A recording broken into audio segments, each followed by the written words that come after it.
بما ان الجو برد راح اعلمكم شلون تسوون شوربه الطماط. عندي هني طماط مقصص مع بصل وتشيري توميتوس وثوم.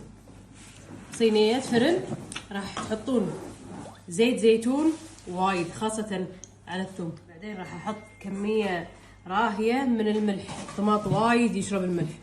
بعدين راح نحط فلفل طبعا، بودرة ثوم، بودرة بصل، اتوقع انتم حفظتوا الموضوع.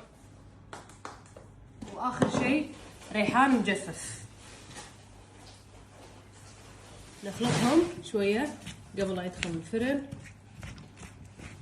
راح نحطه بالفرن لمدة تقريبا 30 دقيقة او لما يذبل البصل على الحرارة 200.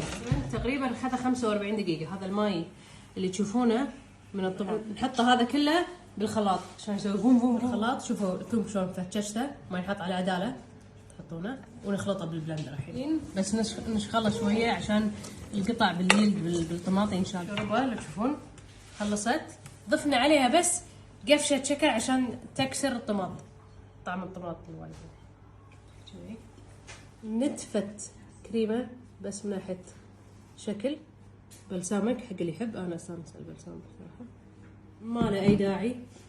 شويه ريحان، احلى توميتو سوب.